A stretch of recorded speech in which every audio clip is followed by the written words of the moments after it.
మనుషులు ఎవ్వరు పరిశుద్ధులు గారు. ఒకరినొకరు అనుకుంటారు. నువ్వు పాపిరా అంటే, కాదు నువ్వు పాపి, నువ్వు పాపి, నువ్వు పాపి అని అనుకుంటారు. కానీ దేవుడు అంటున్నాడు మనుషులందరూ పాపులే. వాళ్ళ బుద్ధిని బట్టి పాపులు, వాళ్ళ హృదయాన్ని బట్టి పాపులు, వాళ్ళ ఆలోచనలను బట్టి పాపులు. ప్రతి మనిషిలో అసూయ ఉన్నది, ద్వేషం ఉన్నది, మోసము చేసే గుణం ఉంది, అబద్ధాలాడే గుణం ఉన్నది, దేవునికి ఇష్టము లేని స్వభావాలు ప్రతి మనిషిలో ఉంది. అది నీవైనా నేనైనా, మునీశ్వరులు, మహర్షులు, యోగి పుంగవులు ఎవరైనా సరే మనిషి అన్న ప్రతివాడు పాపి. ఇతను పాపి అయిన మనుష్యుడు, కానీ ఇతని మీద యేసయ్యకు దయ కలిగింది. ఎందుకు దయ కలిగిందంటే యేసును చూడాలని ఆయన ఆశపడ్డాడు. యేసును ఎందుకు చూడాలనుకున్నాడంటే యేసు ప్రభు వారు ఎన్నెన్నో అద్భుతాలు చేస్తున్నాడు, జీవితాలు మార్చేస్తున్నాడు, దయ్యాలను వెళ్ళగొడుతున్నాడు, ఏళ్ళ తరబడి అనారోగ్యముతో బాధపడుతున్న వాళ్లకు చిటికెలో స్వస్థత ఇస్తున్నాడు. ఎన్ని మందులు వాడినా కుదరని రోగాలు ఒక్క మాటతోనే స్వస్థపరుస్తున్నాడు. కొంతమందినైతే చచ్చిపోయిన వాళ్ళని కూడా లేపాడు. ఆ ఊరంతా దద్దరిల్లిపోతుంది. ఎవరో నజరేయుడైన యేసు అట పుట్టింది మొదలుకొని గుడ్డివాడైన వాని కళ్ళు తెరిచాడట, చెవిటి వాళ్లకు వినికిడి అనుగ్రహించాడట. ఆయన బాగు చేయలేని రోగమే లేదు, ఆఖరికి చచ్చిపోయిన వాళ్ళని కూడా లేపాడట. ఆ మహాపురుషుడు మన మధ్యలో గొప్ప ప్రవక్త, దేవుని అవతారం, దేవుని కుమారుడు పుట్టాడు మన మధ్యలో అని అందరూ చెప్పుకుంటుంటే ఈ జక్కయ్య అనుకున్నాడు, ఎందరో గొప్పోళ్ళని చూశాను కానీ ఒక్కసారి ఈయనను కూడా చూస్తే బాగుండు. ఎన్ని అద్భుతాలు ఎవడు ఎప్పుడు చేయగానే వినలేదు, కనలేదు. ఎలా ఉంటాడో చూద్దామని యేసును చూడాలని ఆశపడినాడు. ఆయన ఉన్నటువంటి ఆ ఊరి పేరు ఎరికో పట్టణము. ఆ ఎరుకో పట్టణములోనే ఇతడు ఉంటాడు, ధనవంతుడైన జక్కయ్య. మా ఊరికి వచ్చాడు కదా, కాబట్టి నేను చూస్తాను ఆయన అనుకున్నాడు. తీరా దగ్గరకు పోయి చూస్తే యేసయ్య చుట్టూ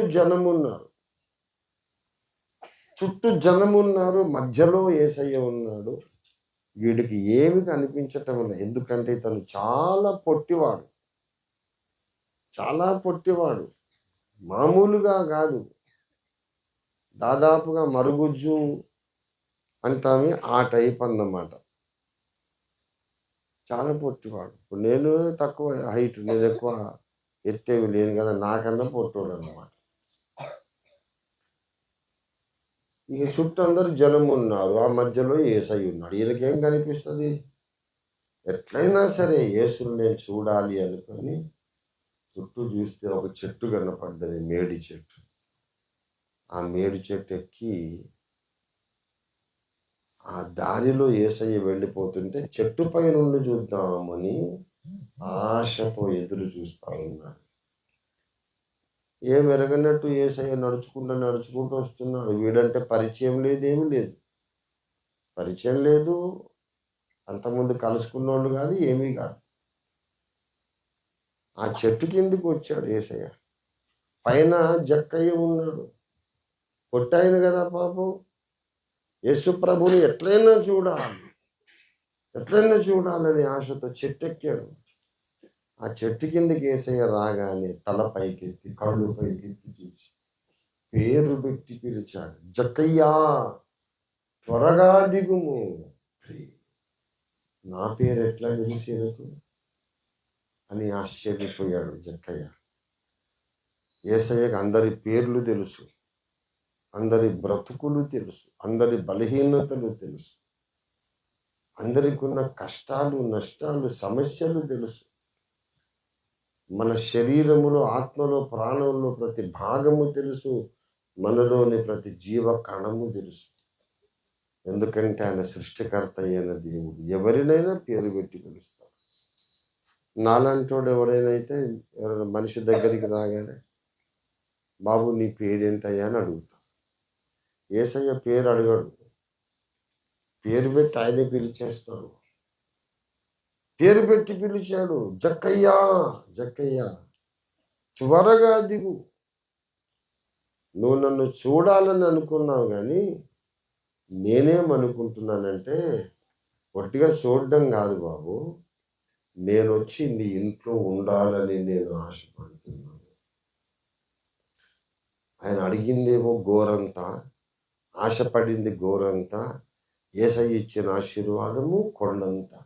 నేనొచ్చి నీ ఇంట్లో ఉంటాను అంటే భూమిని, ఆకాశాన్ని, సూర్యుడిని, చంద్రుడిని, నక్షత్రాలను, పక్షులను, పశువులను, కీటకాలను, మనుషులను, సముద్ర జలచరాలను అన్నిటిని చేసిన మహాదేవుడు వచ్చి ఇప్పుడు జక్కయ్య ఇంట్లో ఉన్నాడు.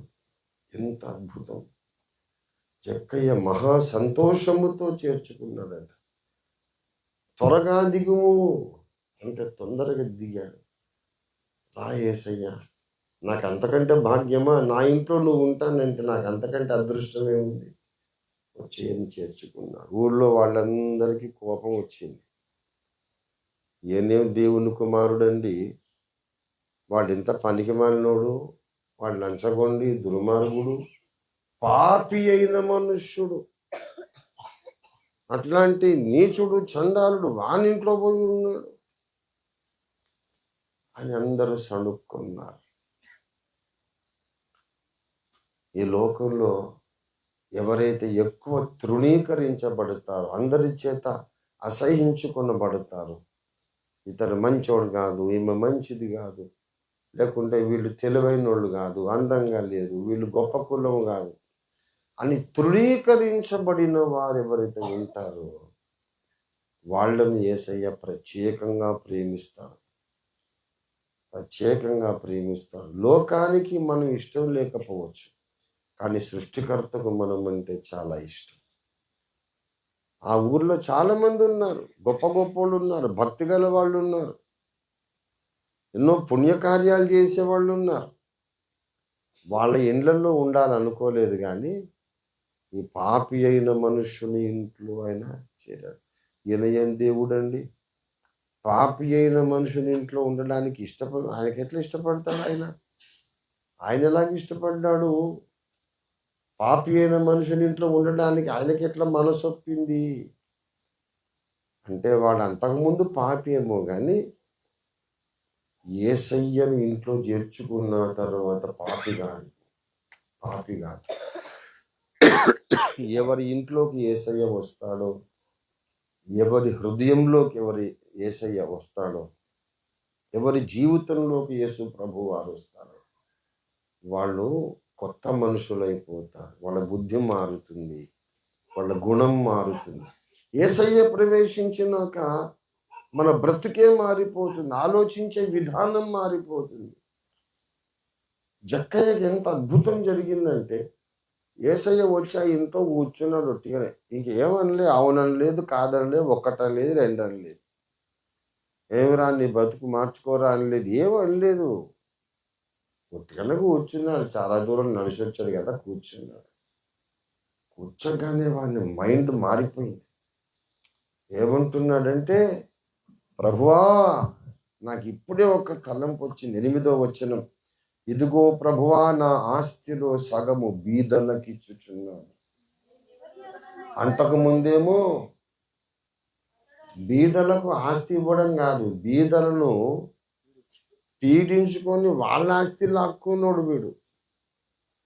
ఇప్పుడు అంటాడు, నేను చాలా కోట్ల ఆస్తి కూడా పెట్టాను, అందులో సగము బీదలకు ఉచితంగా ఇచ్చేస్తున్నా. సగం ఆస్తి బీదలకు ఇచ్చేస్తానంటే ఆయన భార్య ఏమనుకోవాలి చెప్పండి? లోపల నుంచి వింటుంటుంది, వినదా? ఊరిపిచ్చోడ, ఏమైందిరా, మెంటల్ వచ్చినదిరా నీకు, నన్ను నా పిల్లల్ని ఏం చేయాలనుకుంటున్నావు? రోడ్డును పడేస్తావా, బజార్లో పడేస్తావా? ఆస్తిలో సగము బీదలకు ఇచ్చేస్తావా? ఆమెకు ఆల్రెడీ గుండెపోటు వచ్చి ఉంటుంది. వీడు ఆగటం లేదు ఇంకా. ఎవరి యొద్దనైనా ఎప్పుడైనా ఏదైనా అన్యాయముగా నేను తీసుకున్న ఎడల, ఆ అన్యాయంగా ఎవరి కాడన్నా ఒక 1000 రూపాయలు తీసుకుంటే 4000 ఇస్తా. 1,00,000 తీసుకుంటే 4,00,000 ఇస్తా. ఎవరి దగ్గరైనా అన్యాయంగా నేను డబ్బు తీసుకొని ఉంటే 4 మరలా చెల్లించును. ఇక ఇప్పుడు చెప్పండి, పాపి అయిన మనుషుడు ఆయన పాపి కాడు, పరిశుద్ధుడు అయిపోయినాడు. త్యాగము అనే బుద్ధి వచ్చింది, స్వార్థము నశించింది. నేను బాగుంటే చాలు, ఎవడైనా నాశనం కానీ అనే స్వార్థం పోయింది. నేనేమైనా కానీ అందరూ బాగుండాలనే మనసు వచ్చేసింది. ఇంత గొప్ప మనసు ఎలాగొచ్చిందంటే యేసయ్య వారి ఇంట్లో ప్రవేశించినప్పుడు ఈ గొప్ప మనసు వచ్చేసింది. ఇది మతం మార్పిడి కాదు, ఇది బుద్ధి మార్పిడి. మనస్సు మారడం, బుద్ధి మారడం, హృదయము మారడం. ఇలాగ ప్రతి మనిషికి జరిగింది అనుకోండి, దేశం బాగుంటుందా లేదా? ఈ దేశంలో ఉండే ధనవంతులందరూ వాళ్ళ హృదయాల్లోనికి యేసయ్య వస్తే వాళ్ళు అన్నారు అనుకోండి, ఇప్పుడు అదానీ గారు, అంబానీ గారు, టాటా ఫ్యామిలీ కానీ ఇలాంటి మహాధనవంతులైన వాళ్ళు ఉన్నారు మన దగ్గర దేశంలో. వాళ్ళ ఇంట్లోకి యేసయ్య వస్తే సేమ్ జక్కయ్యలాగా వాళ్ళు కూడా నిలబడి నా ఆస్తిలో సగము బీదలకు ఇచ్చుచున్నాను అన్నారు అనుకోండి, ఇండియా ఎట్లుంటుంది అప్పుడు? అసలు ఒక్క పేదోడని ఉంటాడా? అన్నం లేనోడు, మందులు లేక అన్నం లేక చచ్చిపోయేవాడు ఎవడైనా ఉంటాడా? భారతదేశ ప్రజలందరూ ధనవంతులైపోతారు. అలాగే ప్రపంచ కోటీశ్వరులు అందరి హృదయాల్లో యేసయ్య వచ్చాడు అనుకోండి, అందరూ లేచి నిలబడి మా ఆస్తిలో సగము బీదలకు ఇచ్చుచున్నాం.